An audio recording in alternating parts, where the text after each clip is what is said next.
welcome to the VanDerStok Forum webinar call. Today, Friday, April 11th, 2025, we are delighted to host a Courthouse SEPS decision program on Bondi versus VanDerStok, which was decided recently by the court.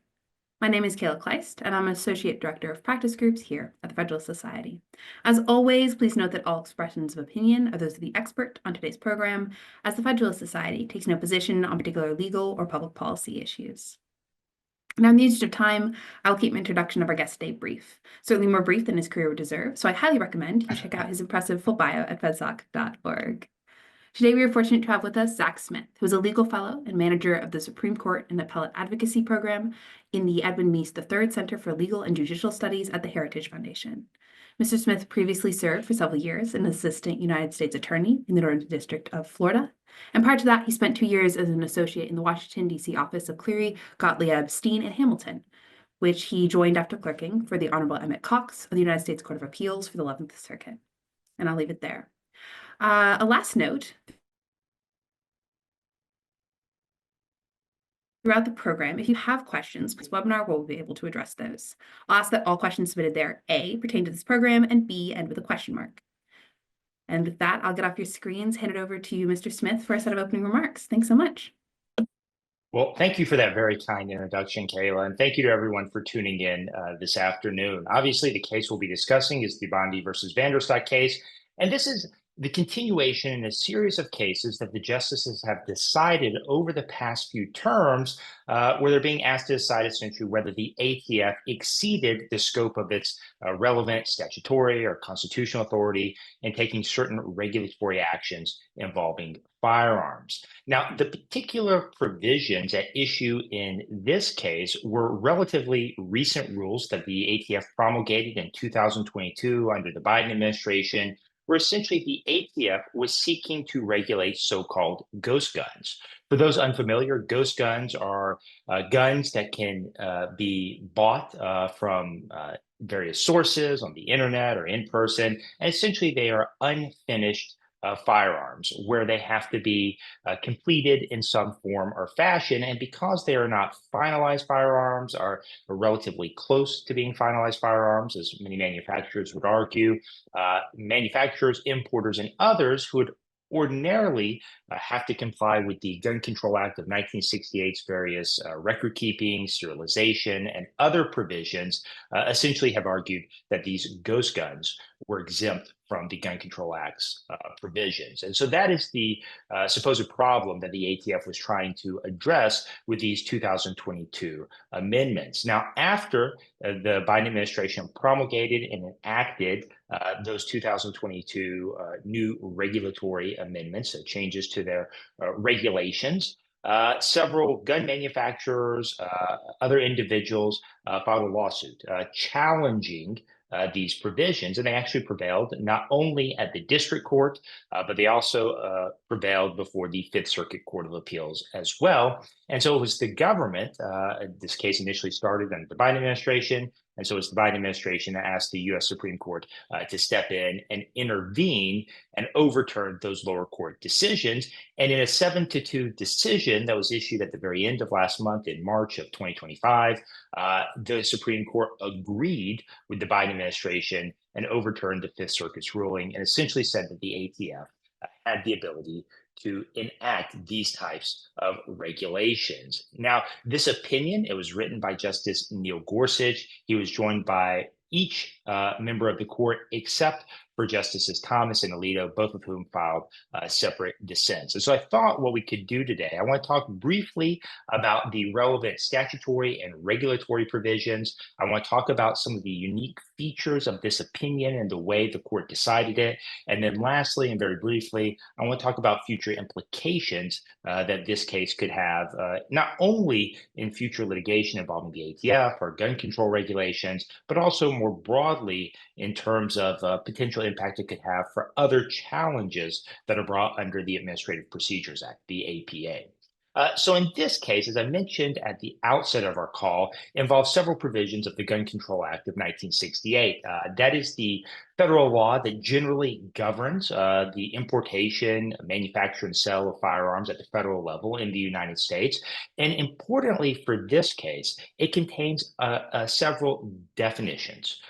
For instance, Section 923A3, subsection A, which was at issue in this case, defines a firearm. And it says a firearm is, quote, any weapon, including a starter gun, which will or is designed or may be able to be readily converted to expel a projectile by the action of an explosive. The other provision of the Gun Control Act of 1968 that's at issue in this case is subsection B of that same section. And it says that the frame or receiver of any such weapon is itself to be treated as a firearm.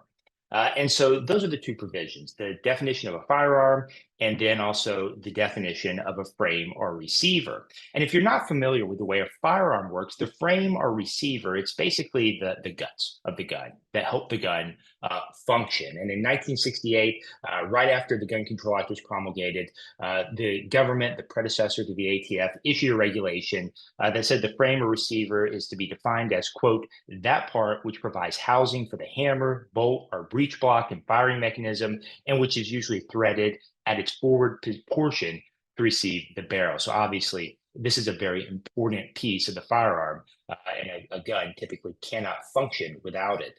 Now, I didn't follow Judge Lawrence Van Dyke's lead and bring a firearm to demonstrate, but I think that would certainly be helpful to do. But essentially, for our purposes, it's a very important piece of the firearm, and the firearm cannot function without it.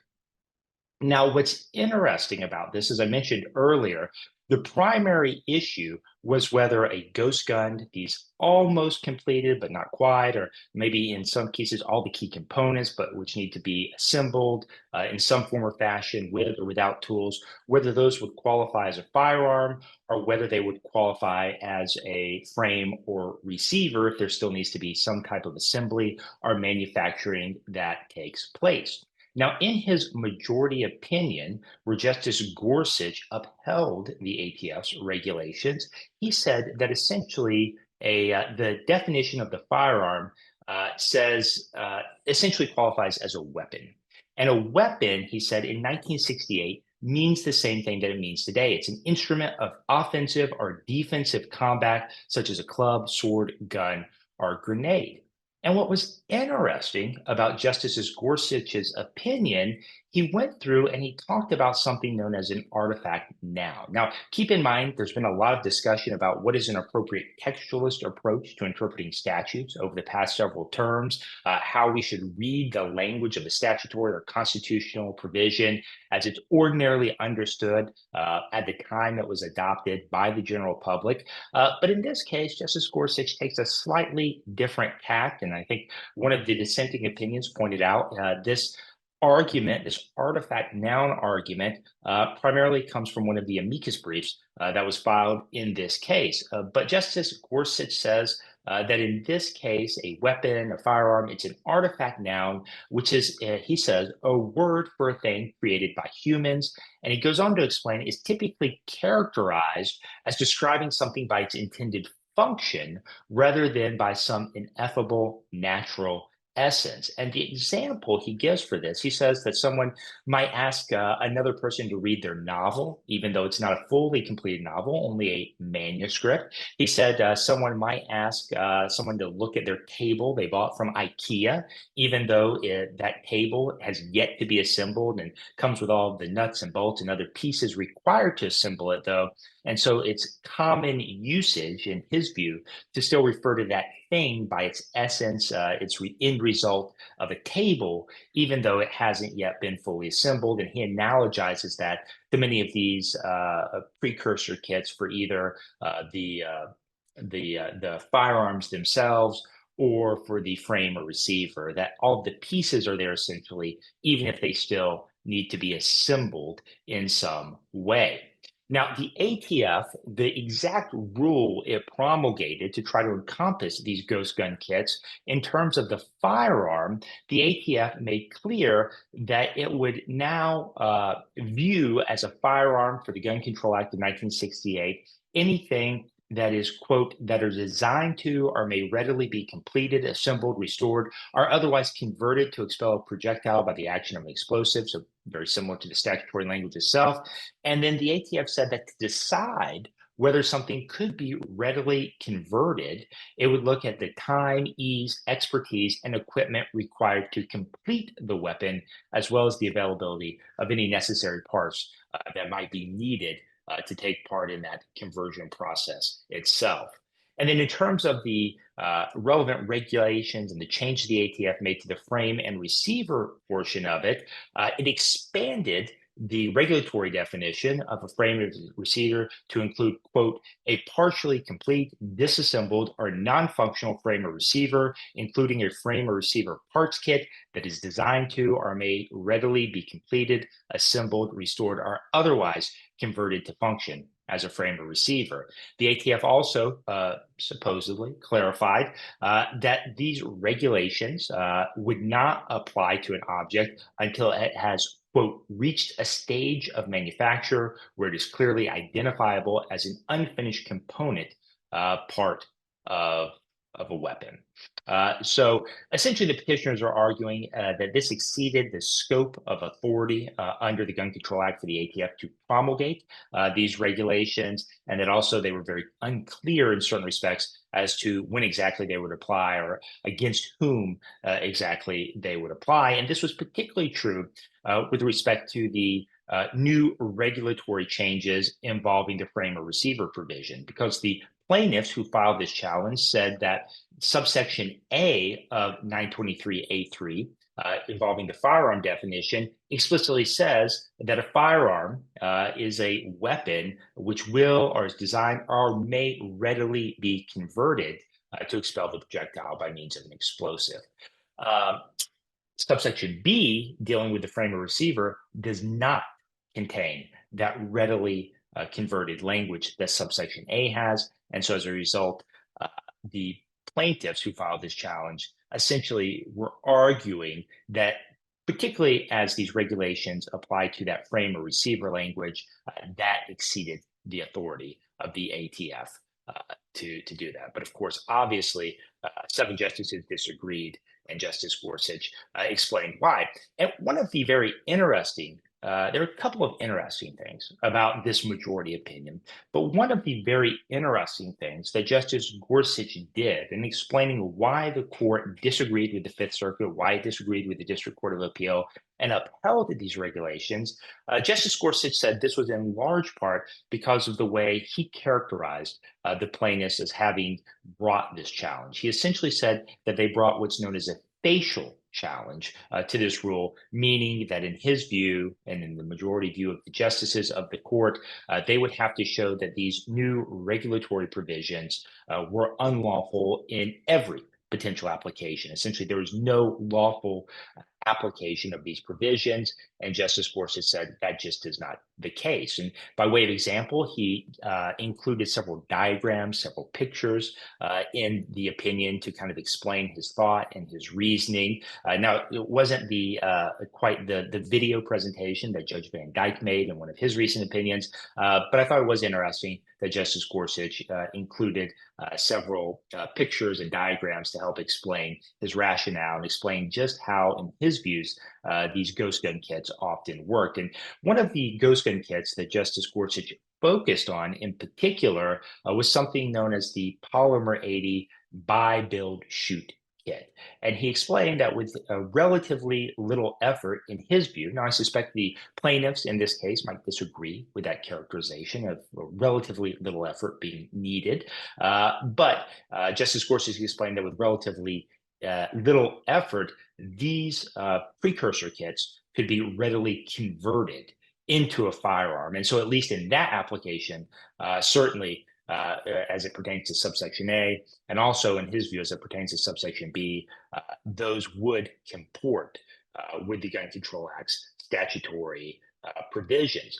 Now, the fact that Justice Gorsuch said that the petitioners brought this as a facial challenge was itself a somewhat controversial and very important decision. It was controversial because this facial versus as applied distinction that we hear so much about when a statute is being challenged on constitutional ground really wasn't something that had been considered in the lower courts or in the briefing before the Supreme Court. Typically, in administrative Procedure Act claims, APA type claims, the courts are simply being asked to decide whether an agency in enacting a particular regulation exceeded the scope of its statutory authority. You don't typically think about challenges in these facial versus as applied scenarios, and yet that's the grounds on which Justice Gorsuch decided the case. Justice Thomas and Justice Alito, in particular, were very critical of this decision.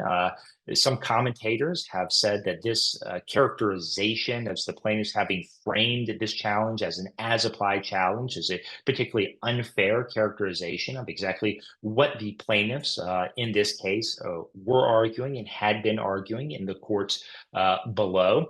And Justice Alito, in his dissenting opinion, he argued that he doesn't think this facial versus as applied distinction makes sense when regulations are being challenged. And he said, in part, that's because in previous opinions, he's written that these facial challenges having to show that they can't be that the statute can't be saved essentially under any scenario is showing due deference for a coordinate branch of government. And yet those same types of concerns don't really exist when we're talking about the regulatory framework. And of course, this facial versus as applied distinction came from a case called United States versus Salerno, which involved a challenge to the Bail Reform Act of 1984. But it hasn't really been explicitly, the court has never said that this type of facial versus as applied distinction, it's never said that this should be applied directly when regulations are being challenged as opposed to when statutes are being challenged itself. So both Justice Alito and Justice Thomas were very, very critical of the majority's decision and Justice Gorsuch's decision to address that in that facial versus as applied type framework. Now, what's interesting about it is Justice Gorsuch, in his majority opinion, he didn't definitively resolve this issue going forward because he claimed that this was the way the parties had framed the case, that this is the way the case had been brought to the court, brought to the justices to decide that they would decide the case using this framework, but he didn't mandate that this framework be used going forward in other APA challenges. So it'll be very interesting to see what the lower courts, particularly what the DC Circuit Court of Appeals does. Justice Thomas, in his dissenting opinion, highlighted and may have drawn a little ire from Justice Sotomayor in her concurrence, along with Justice Alito, for suggesting that because of some of the language in the majority opinion, lower courts may be free to chart their own path in deciding some future challenges under the APA as well. But that is essentially the contours of the case. Justice Gorsuch, they ultimately upheld, obviously, the ATF's authority to enact these provisions. They did it on the grounds that the challengers to these provisions were bringing a facial challenge, and that obviously there were some scenarios in the justices' views where these types of laws, these types of regulations would in fact be lawful and could be lawfully promulgated by the ATF. And so because of that, the justices reversed the Fifth Circuit Court of Appeals decisions. Now, three of the justices, Justice Sotomayor, Justice Kavanaugh, and Justice Jackson, did write separately in concurring opinions. Justice Sotomayor's concurrence primarily was designed, I hate to say primarily designed to take a pot shot at the dissenters, but in some respects that's true. She urged those who are interested in the cases not to take the dissent's advice in following the law. That may be a reference to some of the language from several terms ago when someone said something similar about one of the dissents Justice Sotomayor wrote. But she essentially urged everyone to read the majority's opinion for himself or herself. Now, Justice Kavanaugh's concurrence in particular was very interesting and really focused on some of the criminal aspects that could result from this case going forward and how the court's decision could potentially impact future criminal prosecutions or individuals who might be subject to those criminal prosecutions. And Justice Kavanaugh wrote separately and specifically to address certain mens rea requirements. Obviously, the requisite state of mind that prosecutors would have to prove in charging someone for a violation of the Gun Control Act. And Justice Kavanaugh noted that while certain violations of the Gun Control Act's serialization, record keeping, other provisions require a willful mens rea, which essentially means that someone has to know what actions they're taking and they have to know that those actions are unlawful, that certain other provisions of the Gun Control Act only require a knowing mens rea, which means that someone simply has to know what actions they're taking, but they don't necessarily have to know that those actions are in fact unlawful. And so Justice Kavanaugh raised some concerns about that lower mens rea, that some people could be inadvertently subjected to prosecution under the Gun Control Act as a result of these new regulations. But he noted that at oral argument, the government had conceded that in one of those scenarios where someone likely didn't know they were violating the Gun Control Act or may have inadvertently violated under these newly promulgated regulations, that they would not prosecute someone under that scenario, or at least typically would not prosecute someone under that type of situation. So, in Justice Kavanaugh's mind, that helped alleviate somewhat the concerns that some people may have in this regard, but it didn't completely alleviate them. So he wrote separately to flag those concerns. And then Justice Jackson wrote very briefly just to kind of highlight in her view that the result in this case was relatively clear. And then, of course, Justice Thomas, Justice Alito, they each wrote separately dissenting. I think we've already covered a large portion of what each of those dissents covered. Both disagreed, again, with Justice Gorsuch's and the majority's decision to use that facial versus as applied distinction. And then Justice Thomas, in particular, also wrote that at the end of the day, he just thought the justices essentially got it wrong in terms of what the statute required and what the statute would allow the ATF to promulgate in terms of regulations. Now, in terms of what happens next, where do we go from here? What are the implications of this decision? I actually think at the end of the day, the result of this case or the future impact of this case may be fairly limited, and that's for several reasons. First, as I mentioned earlier, Justice Gorsuch did not mandate that this facial versus as applies framework be used in future APA challenges. He simply said it was this was the posture in which the parties presented the case, and so that's what they would use here. But he wasn't going to mandate it going forward. So that's an issue that still is, I suspect, will need to be worked out in the lower courts. I suspect the Supreme Court will ultimately have to address that issue again, maybe not in the not so distant future. But at least for now, a new framework has not been mandated for APA challenges. And then in terms of the regulatory provisions at issue here specifically, it still may not have a great impact, even though it said the ATF could promulgate these types of regulations. I suspect with the new administration coming to the office, with several of President Trump's executive orders that he has signed, there's a very good chance that these regulations may either be repealed, they may be scaled back in some form or fashion, or may be revisited and look significantly different than they do today. And in fact, there was an executive order that the president signed in February, where I believe he told the attorney general specifically to review and provide comments on any new regulations promulgated by the ATF during the Biden administration. So I suspect that will be very impactful as well. And then the last thing I'll mention before we open it up to questions that folks might have is in the lower courts, particularly in the Fifth Circuit Court of Appeals, Judge Andy Oldham had written specifically about some of the pernicious impacts and the rationale that the ATF used to promulgate these regulations could have going forward. And by way of example, Judge Oldham talked about the fact that under this precursor or readily convertible rationale that the ATF had used to promulgate these regulations, it would be very easy for the ATF to step in and say that AR-15s, one of the most popular rifles available in the United States today, that essentially the frame or receiver of those AR-15s could essentially be readily converted into machine guns, which have special requirements, special licensing requirements are very difficult to obtain typically. He said that essentially the ATF could promulgate a rule treating those as precursors readily convertible to machine guns, frames, or receivers, and could create millions of pre-felons in waiting, essentially. There is some language in the decision that seems to put some of those concerns to rest, although it will have to see exactly how that is applied in the lower federal courts going forward. So with that, that is kind of the overview of this Bondi versus VanDerStok case. It's a very interesting decision. Obviously saw some chipping back and forth among the justices who disagreed with each other, but I appreciate everyone's tuning in to that overview today, and I'm happy to open up the floor to questions. Well, thank you so much for that summary of the case, how we got here, some of the pieces and the opinions. We already have questions rolling in, so I'll issue that reminder to our audience. If you do have questions, you can submit those via the Q&A feature, and we'll hop right in. Sort of picking up where you left off with the opinions, we have a questioner who asks if you could talk a little bit about Justice Alito's commentary on the Moody conversation and his reasoning there and how he thinks that should have impacted this case.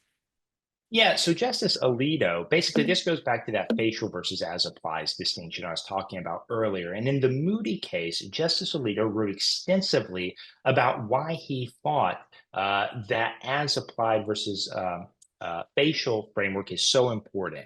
And essentially, under a facial challenge, unless a challenger can show that basically there's no lawful application of a statutory provision, they cannot prevail in a facial challenge. And in the Moody case, Justice Alito wrote about why that's so important, again, why they're showing proper respect for Congress and some of their determinations. And essentially, in his dissent, he didn't elaborate at length on this, but essentially, he thought there were different considerations in play when you're talking about reviewing a regulation versus when you're when justices are being asked to review a statute that's been passed by Congress.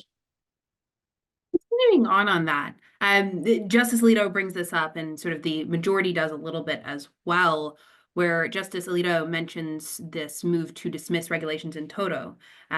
What is the typical standard for getting a regulation dismissed like that? And is it parallel to the responsibility under the Salerno test for facial challenges? So typically the standard when someone is challenging a regulation, all courts are typically being asked to decide is whether a regulatory agency has exceeded the authority that's been granted to them by Congress under the relevant statute. And that determination, the arguments that are made in that respect are usually somewhat different than this facial versus as applies distinction. And I think the real concern that Justice Alito, Justice Thomas, and other commentators who have looked at this distinction have is they're worried this could be the coming of Chevron 2.0 in some respects. Remember the Chevron doctrine, which the court did away with in the Loper Bright case. Essentially, courts under Chevron gave great deference to administrative agencies and their interpretations, not only of statutory provisions, but also of regulatory provisions as well. And I think what Justice Alito and Justice Thomas highlighted in their dissents is that if essentially challengers to new regulations have to show there are no potential lawful applications. If the government can show there is only one or maybe two lawful applications of a regulation, it will survive. It makes it much, much more difficult, if not impossible, essentially, for challengers to defeat unlawful regulations or challenge regulations in the future. And again, that's a very different question, whether there's any potential lawful application of a regulation than whether or not the agency has exceeded the scope of its authority that Congress has granted to it. Got it. Circling back a little bit to the question resolved by the majority in this case. Obviously, the question as they state it in the majority opinion is different than the question as it would have been listed in like the question presented to the court briefing for oral argument and when cert was granted. How often do questions morph like that? And to what degree does the fact that the majority thought that there were some concessions in, or recognized some concessions in oral argument affect how common that would have been? Yeah, so it's not particularly uncommon for the justices to tweak the question presented from the one that is presented in the petition for certiorari. But typically, how that takes place is, obviously a petitioner will file the petition for cert, and then the justices will say, here's the question we're granting cert on. And if they want to make any changes or tweak it or tailor it anyway, that is typically where it happens. I think what troubled Justice Thomas and Alito and commentators in this case is that the justices really kind of, silently morphed the question presented into something else, something different than what was actually presented. And I think also along those same lines, there were some concerns with the way the majority opinion presented the record, what had been argued below, and also the way, as you mentioned or intimated as well, about some of the concessions that were made at oral argument. It's been interesting. I encourage folks to go look. There have been several excellent articles on wallet conspiracy, other places as well, that have talked about this, where commentators have said that the majority's characterization, both of the record and the arguments below, and particularly of the concession at oral argument the majority talked about in its opinion, really weren't fair characterizations of exactly what happened below or what happened at oral argument. Got it. You touched on this in sort of your summary of the opinions, partially because it's so woven throughout the various opinions. But there's this ongoing conversation about the impact of this case and how far it should be seen to extend. You have the majority very clearly cabin what they're saying, hey, we are saying that this is the Right. facial challenge fails. There is at least one, but they don't necessarily say there's more than one instance in which this is Right. correct. And it's a very, hey, we're not deciding all of this. We're deciding this isn't facially invalid. You have Justice Sotomayor, I believe it is, who says, hey, read the majority and not the Right. dissents. You have Right. Justice Kavanaugh in his concurrence, who is very clearly saying, hey, some of these concerns, prosecutorial restraint is going to be the answer to some of these concerns. And if it isn't, we'll cross that bridge when we get there. And then you have Justice Thomas's dissent, which articulates a way in which he sees the lower courts to be free while still respecting the majority's legal holding to, Right. I believe he says, quote, disregard the majority's analysis and hold the rule exceeds the ATF's statutory authority. With all those pieces, can you sort of flesh out a little bit what that interplay is? And then stepping back slightly, give some commentary on what that kind of conversation amongst so many opinions might mean for broader conversations on the importance, effect, and binding nature of this precedence on lower courts. Yeah, no, those are excellent questions. And look, I think that's part of the reason the majority, and I don't know why the majority did this, maybe that's what they need to do to keep the majority together. But I think that's part of the reason why the majority focused so heavily on this facial versus as applied distinction, because really, in some ways, this opinion is limited to the facts of this case. And it's interesting because toward the end of his opinion, Justice Gorsuch talks about, there's a certain point at which something becomes something else. He talks about kind of if you have a pile of sand and you take away a grain and another grain, at some point it becomes something less than a pile of sand.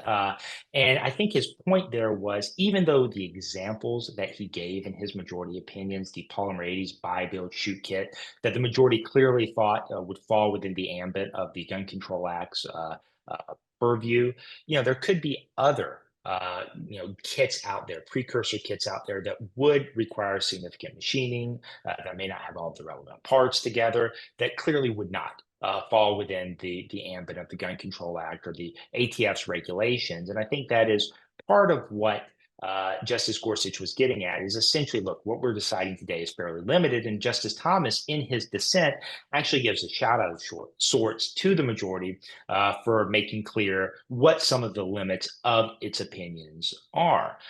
Look, in terms of what this means for the larger conversation about, I guess, ATF regulations, gun control regulations specifically, and then the APA more broadly, I think it's to be determined in some respects. Obviously, as I mentioned at the outset, there was the Cargill opinion last term where the justices did strike down some ATF regulations as going too far.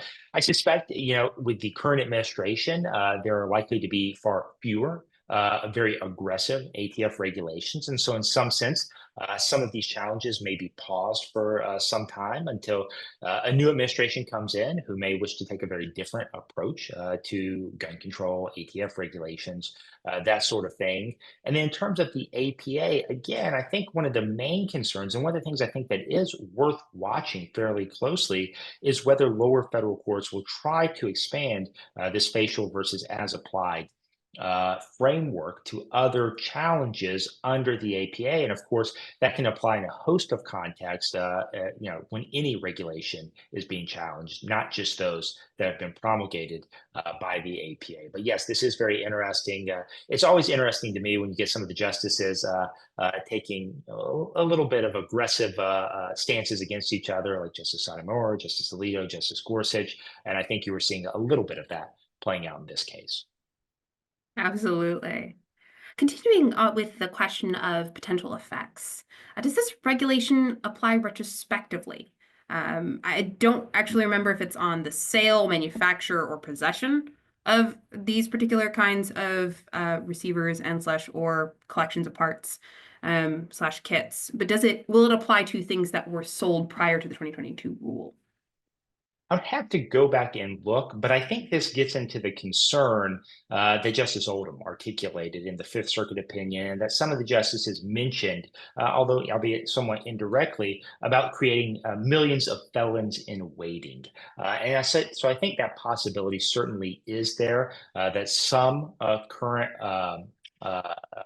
firearms or receivers or frames that are in circulation could be brought under the ambit of the Gun Control Act and these regulations. Although I suspect, again, based particularly on some of the representations the government made at oral argument, the government may be very circumspect in prosecuting any of those types of potential cases. Um, Also on the potential effects, there was a sort of coalition of petitioners, not the right word, people who challenged the rule. You had Right. manufacturers as well as, I believe, individual gun owners, if I remember correctly. What are their options moving forward? Is there a case by case? Do you challenge in court? Or do you challenge, hey, this particular kit, ATF?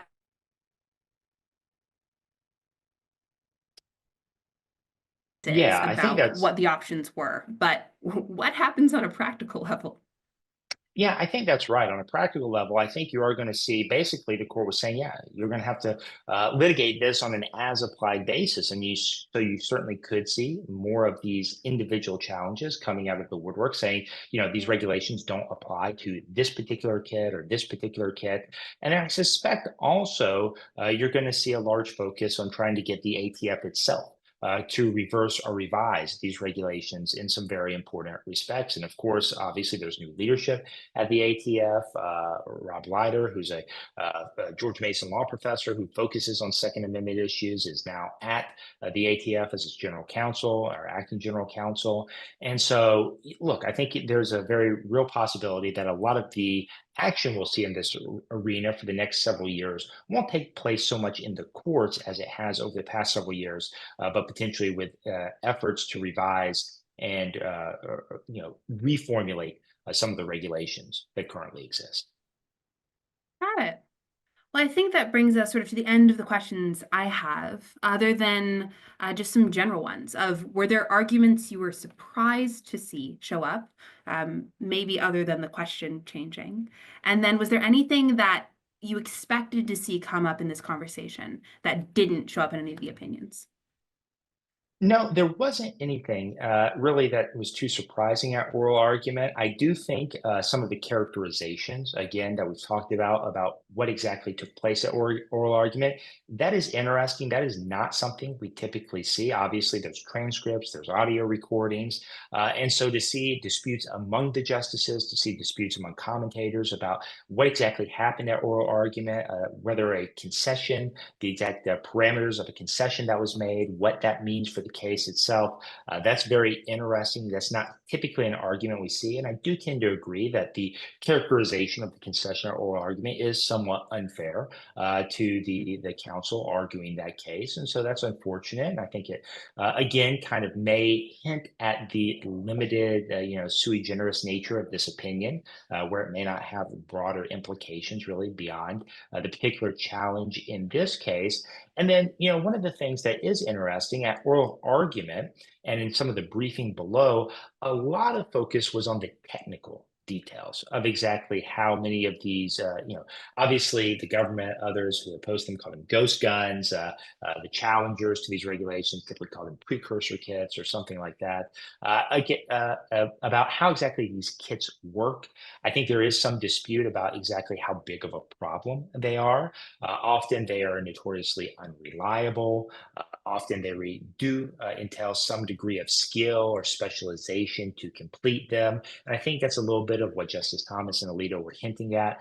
Obviously, Justice Gorsuch focused in his opinion on the kits that would require the least amount of work to transform them into a fully functional firearm. But many, if not most kits, are going to require substantially more effort and skill and time to that. And then one of the things I think that is interesting and that will also have to make its way through the lower courts is what extent the ATF will be able to regulate other essentially accessories that are often accompany these kits. And what role will that play in determining whether or not they're readily convertible? So for instance, one of the things that Justice Thomas talked about in his opinion is something known as a jig.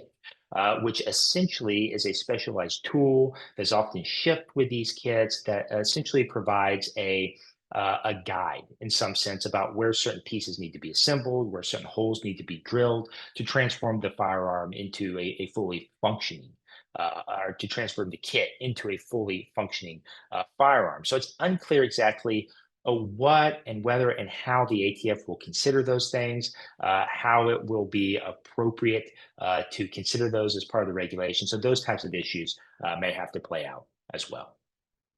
Fabulous. And we do have another audience question about the facial as applied distinction. Has that been used at lower courts for regulations?